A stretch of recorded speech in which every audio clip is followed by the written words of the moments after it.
Around 50% of company executives believe that geopolitical factors significantly affect a company's ability to achieve its objectives. No one will know about your challenges unless you speak up about them. This becomes a matter of business survival. The ability to influence changes in the external environment, including legislation in Europe and the European Union, differs compared to Ukraine. How do they compare? Where is it more effective and where is it less so? The board's role is to ask management, how do you intend to manage this process? How can such a complex system actually function effectively? There is strength in numbers. You are not alone in tackling such a major issue.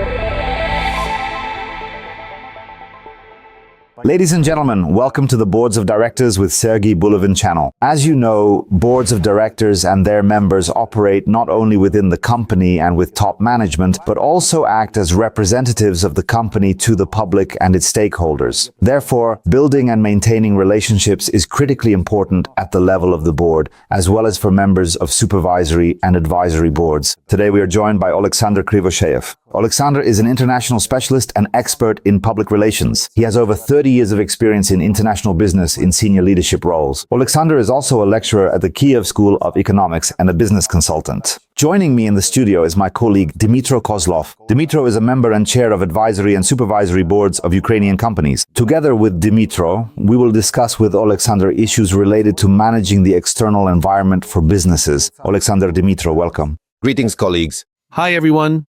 Alexander, we are all familiar with areas of corporate communication such as PR, GR, and so on. Presumably, these are only part of the broader work with the external environment. More broadly, what does this external environment actually look like? Thank you for the invitation. This is a very important topic that has a significant impact. Engagement with the external environment has a profound effect on a company's operational capabilities. So how should we define the external environment as a whole? These are political, economic, social, and demographic factors that can influence a business's ability to achieve its objectives. Of course, one might argue that these factors lie beyond the direct control of a business. However, it is the responsibility of every company and its management to find ways to manage or influence these processes, regardless of whether it is a small or large enterprise. In essence, these are the factors that significantly shape a company's operating capacity. If we look at a typical company structure, we have the owner or shareholders, top management, and potentially an advisory or supervisory board. Who should be involved in this and who should have this understanding and at what level? Is it solely the board or the board together with the owner or just the owner and top management? There can certainly be a division of responsibilities here, as the tasks assigned to the board differ somewhat from the operational responsibilities of management and ultimately company employees. The board should define overall priorities, but let's consider what specific issues may concern company leadership. First and foremost, current research shows that most executives, CEOs, and board leaders believe that factors such as regulatory pressure, geopolitical risks, and reputational challenges significantly determine a company's ability to meet its business objectives. All recent studies, including those conducted by McKinsey, PricewaterhouseCoopers, and KPMG, consistently confirm the same thesis. Business leaders identify external pressure as one of the key risks that companies face. Around 50% of executives currently believe that geopolitical factors have a substantial impact on a company's ability to deliver on its objectives. At the same time, approximately 40% of executives believe that tariff policies and economic pressures that have emerged over the past few years also significantly affect a company's performance. In other words, these pressures are substantial and are widely regarded as major obstacles to achieving business goals. However, there are different ways to influence these processes. Companies therefore need to closely monitor external factors and risks. These may include major geopolitical developments such as conflicts and wars, tariff policies, economic pressures, demographic shifts, migration policies, investment regulations, and government priorities. All of these elements can form part of a broader set of external risks. Regulatory policy, in particular, is a highly significant factor in business operations. These factors can create not only risk but also opportunities. A company must assess whether a given factor represents a risk or an opportunity. This is the core responsibility of the board of directors or an advisory board. They must ask themselves, first, to what extent do these factors affect the company's operations? Second, how prepared is the company to deal with these factors? Do we have the capabilities, talent, and the right people to manage these risks? As for the managerial environment and company management, they should already be defining priorities. They must determine how to build teams that will be responsible for managing these risks. So we are talking about the presence of risks, and we are also talking about the presence of opportunities that arise as a result of these geopolitical or internal factors. Looking at international examples, Malaysia has recently introduced a system to accelerate digital business development. Naturally, this creates new investment opportunities for companies, including tax incentives and other investment advantages. Companies like Google and Microsoft, which closely monitor such developments, have taken advantage of these opportunities. On the other hand, Tesla has shifted parts of its manufacturing operations to the United States from certain European countries, leveraging new opportunities in the investment environment. So, we can conclude that the role of the board is to provide a strategic push to understand these risks, to challenge the validity of both risks and emerging opportunities, and to set tasks for the company's management so they can determine how to build the necessary structures to manage those risks. How can such a complex system function effectively? Large multinational corporations, of course, can afford dedicated teams responsible for these areas. For mid-sized or slightly larger businesses, this can be more challenging, as finding experts in these areas or a single professional capable of overseeing the entire function is not easy.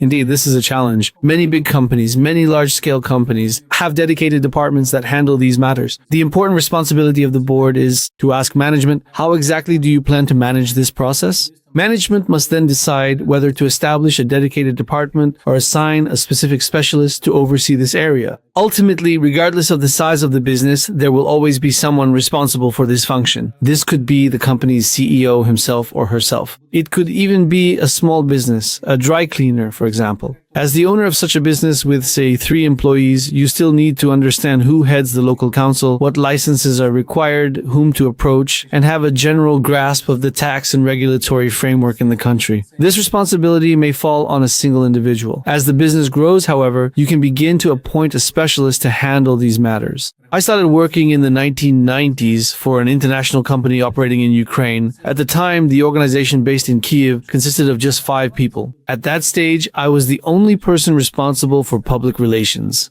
covering government relations, media, reputation management, philanthropy, and more. In other words, I was responsible for the entire spectrum. As the company grew and expanded its operations in Ukraine, it became a large business comparing to a global scale. And at the international level, there were hundreds of people working in the area of external environment management. So as a company grows, it gains the capacity to establish a dedicated department. Ultimately, responsibility for this area rests with the CEO, along with the board, which may include individuals specifically overseeing these processes. For example, in large companies, including Ukrainian ones such as MHP or DTEC, there are individuals responsible for these areas. In DTEC's advisory boards, for instance, you'll find well-known figures such as Anders Oslund and Pascal Lamy, the former Director General of the World Trade Organization. These are individuals capable of providing informed judgment on such matters. If we look at Kyivstar, we know that it includes figures such as Brandon Lewis, a former member of the UK Parliament, and Mike Pompeo, former US Secretary of State. These are people with the experience and understanding of such processes.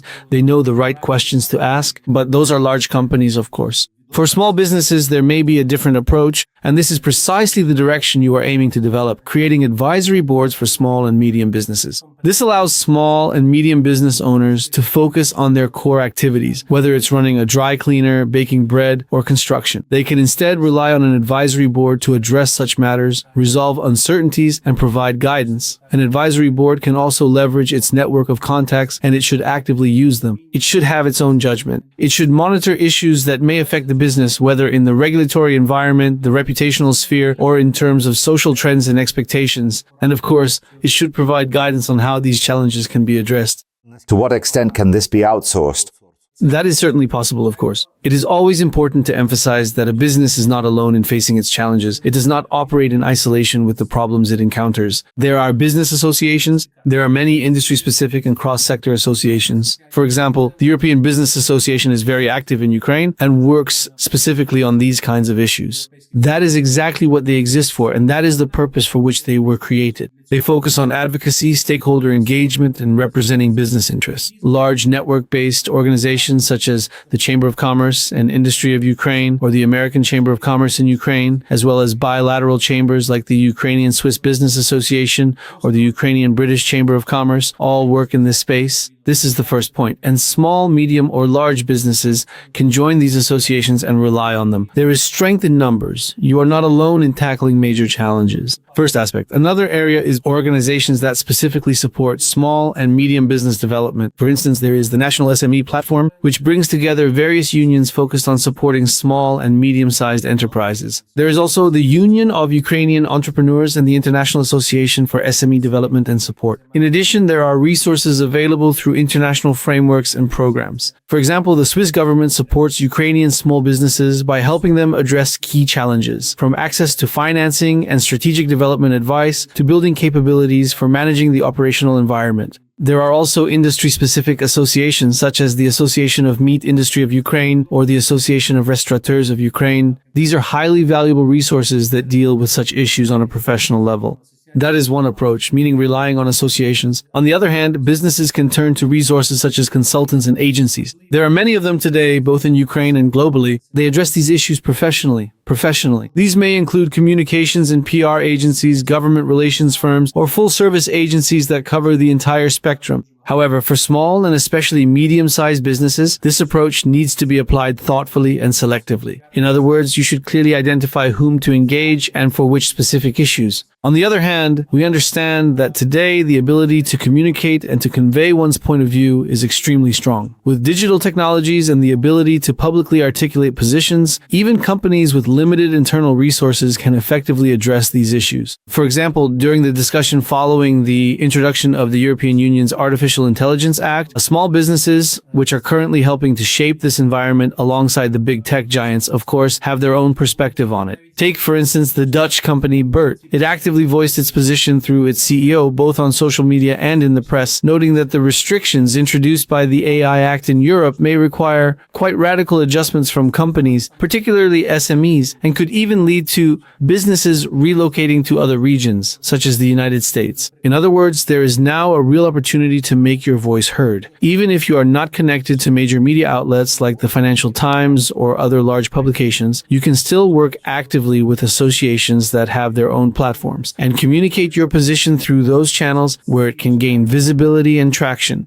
We understand that influencing the external environment can be approached in two ways: actively shaping it or adapting to its changes. These are the two approaches. So the question is, from your perspective, do the opportunities for actively influencing the external environment, including legislation in Europe and the European Union, differ compared to Ukraine? Where is it more effective and where is it less so? I would not say that they differ significantly. There are more established and mature processes currently in place within European Union countries. However, in principle, Ukraine has now moved closer to those same standards of influence and to the processes that exist in this context within the European Union. In other words, the way teams responsible for managing the external environment operate does not fundamentally differ, whether you are in Ukraine or in the European Union. In other words, there is a consultation process and a legislative calendar. You understand what is happening. You understand the processes taking place in parliament and in government, even under wartime conditions. And by leveraging this process, you engage with lawmakers, the media, and stakeholders based on the same principles that exist in the European Union. In the European Union, however, the system is more complex due to the presence of multiple member states. You need to operate at that level while also engaging with EU-level institutions. So the system is somewhat more layered, and your allies in this process may include individual member states. So you need to direct your lobbying efforts toward them and also apply pressure or engage with the organizations and institutions of the European Union in the locations where they are based. Let me give you an example. Recently, there have been significant developments in the European automotive sector, particularly following a 2023 decision by the European Union to require that by 2035, the automotive industry reaches net zero CO2 emissions. In practical terms, this implies that from 2035 onwards, no new cars with traditional internal combustion engines should be produced.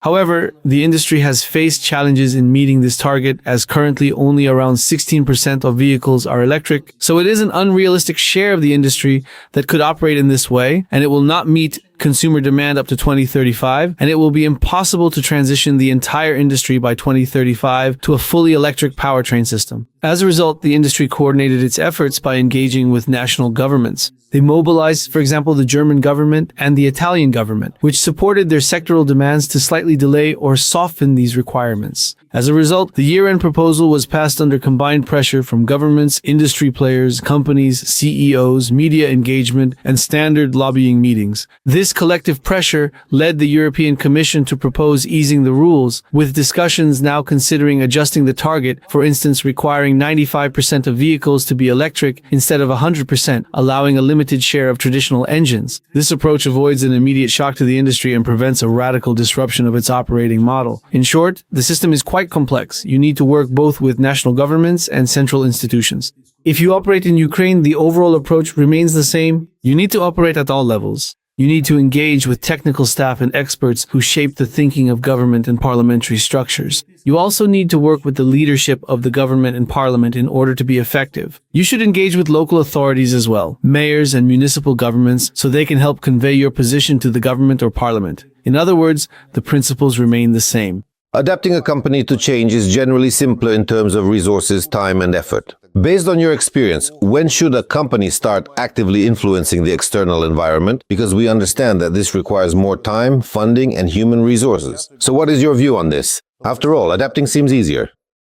The first point is that a business doesn't really have a choice. It must adapt in any case. Regardless of whether the outcome is positive or negative, adaptation is unavoidable. Otherwise, you may fail to capture opportunities arising from legislative, social, or economic developments. And in that case, you simply miss out on those positive opportunities. For example, during an economic downturn, businesses focused on premium brands may struggle, while companies operating in the mass market or low-cost segment may benefit. If they fail to seize that opportunity, it will be lost. It's a tough reality, but a real one. You must adapt to both positive and negative changes in your operating environment, and negative changes in your operating environment. That's one aspect. The other question is whether and when you should be proactive. The short answer, you should have started yesterday. If you are proactive today, you are already managing the crisis and trying to shape its outcome. Meaning proactivity is required at all times. It is necessary because you need to be able to influence certain processes that have not yet started. Ukraine is moving toward accession to the European Union. These processes are underway, even if they may take a longer time to complete. However, we understand that Ukraine must align its legislation with the requirements of the European Union. For example, one major issue being proactively raised by the European Business Association is the alignment with chemical regulation and broader regulatory frameworks in the EU, with the aim of preparing businesses in advance for the standards that will eventually need to be adopted in Ukraine. The key point is to ensure that these requirements do not exceed those adopted by Ukraine or the EU, and that they are not overly specific or unnecessarily burdensome. In other words, this is a critically important task requiring proactive engagement between businesses and public authorities at a stage when the legislation has not yet entered into force. Therefore, this is both feasible and necessary. Companies, including small ones, have the opportunity, through the mechanisms already mentioned, to participate in and influence these processes. On the other hand, considering Ukraine's strengths, such as its potential in digital technologies, emerging defense technologies, and the agricultural sector, these factors create greater opportunities for small and medium-sized enterprises to exert influence. Their impact on entire industries can make their voice significantly more prominent and more likely to be heard by both government officials and the public. Naturally, they can and should express their views in advance. They must do so because no one else will shape your operating environment for you. No one will be aware of your challenges unless you articulate them. Ultimately, this is a matter of business survival. You must always voice the problems that you are facing.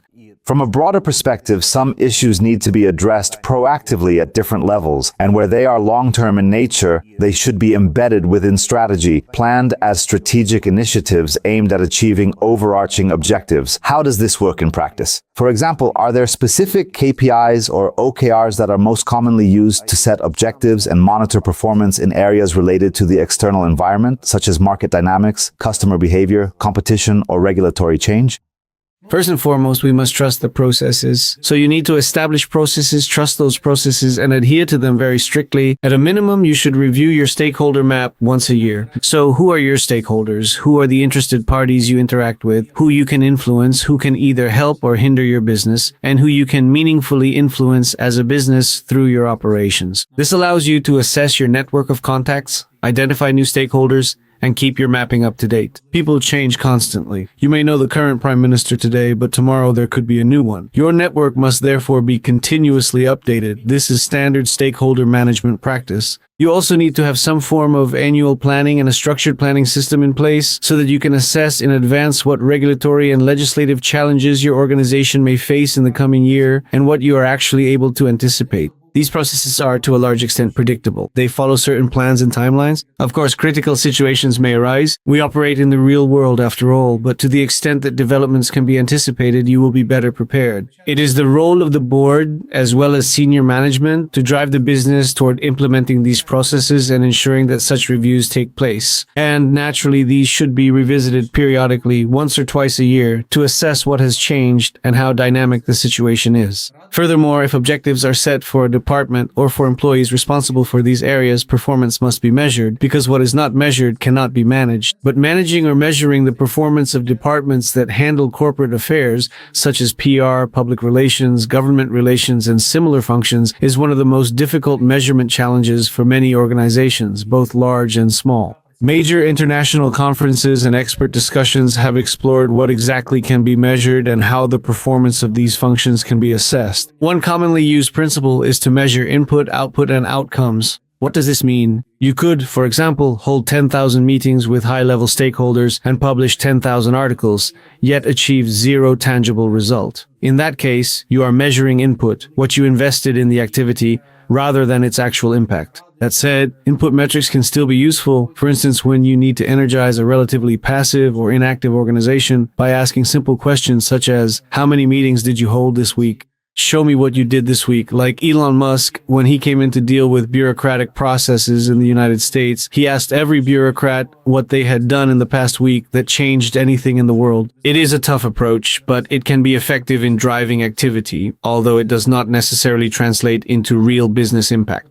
You can hold numerous meetings and still achieve zero results. There is also output, what people have heard, which of your arguments they are using, and how your positions are reflected in their own messaging. For instance, if a member of parliament delivers a speech in the Verkhovna Rada and uses arguments previously submitted by a company, that is already a positive sign. So being heard is the output. We can understand that certain elements are being referenced in broader debates related to our issue, but the key point is the result. How many decisions have actually been adopted formally and conclusively? Have any specific regulatory changes been enacted or not? So it is, of course, a very binary outcome. Most importantly, is how these outcomes have impacted your business. Has your market share changed? Has your profitability improved? The ultimate objective is to link the activities of this function or the individuals responsible for it to concrete business results. You must measure how these efforts translate into business impact.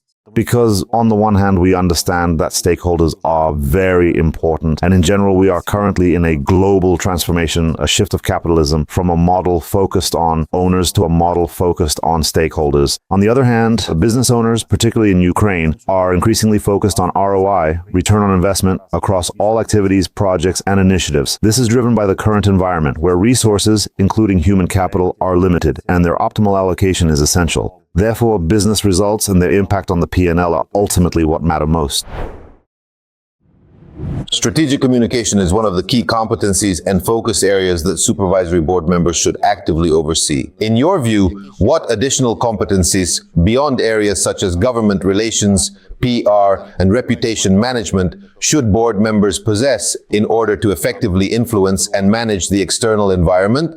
Fundamentally, the key requirement is common sense. One does not need to be a deep specialist, a political scientist, or an expert in communication theory to operate effectively in a corporate affairs function or to oversee these matters at the board level. At its core, it comes down to sound judgment and business-oriented decision-making. What does this mean for a business? You need to have a broad understanding of business management practices and how they work. That is the primary requirement. On the other hand, you should not assume that you are the only board member who needs to possess all these competencies. The real strength of any board lies in the diversity of talent and expertise that exists among its members. One individual may have a strong business background, while another, such as a former diplomat, may bring deep insight into foreign policy or geopolitical matters. The real value comes from combining these different capabilities and areas of expertise. Well, and of course, in general, you need to have a great appetite for these kinds of issues. They need to be engaged in political and regulatory developments. They should have an understanding of how Political and legislative processes function as these processes follow structured and rigid procedures. There is an initial idea, followed by the submission of a draft law, and then a defined legislative process through which that proposal is reviewed, debated, and potentially adopted. Here you need to have genuine interest and engagement in order to understand how this works in practice, how the company can use this process, and where we can contribute to discussions and debates. It is important to understand how decisions are made and how information flows through the organization. And of course, you also need a broad understanding of business needs so you can contribute in a meaningful way.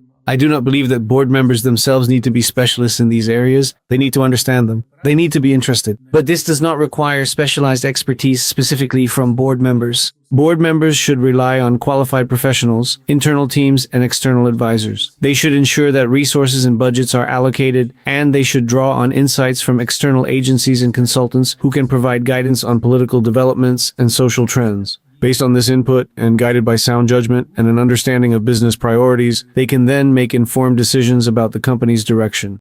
Alexander, we are essentially saying that this activity is closely linked to risk management. If we look at the broader risk management framework, it is critically important for boards of directors and supervisory boards. In many cases, there is direct communication between the board and the head of the risk management function. But what kind of communication is typically established between communications professionals and the board? Does it go through the CEO or is it direct? How does this usually work?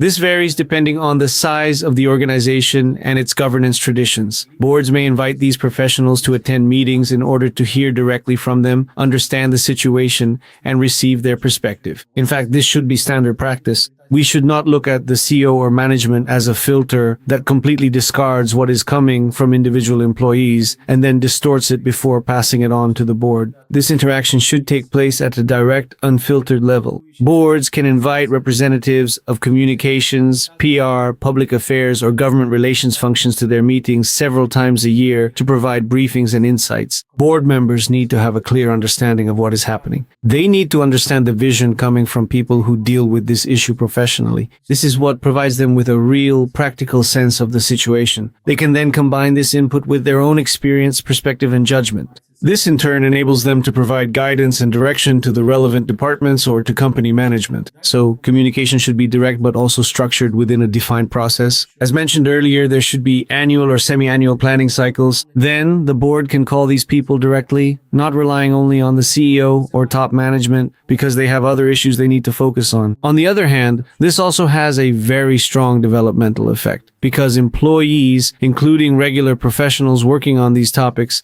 will feel the need to elevate the level of their presentations and their overall perspective to match the level of company leadership. In other words, it also serves as a highly stimulating and developmental process that can be used to grow talent and develop capabilities within the organization. Communication must be two-way. On the one hand, the supervisory board should provide clear, high-quality strategic guidance. On the other hand, it must rely on equally high-quality input and information coming from the relevant teams.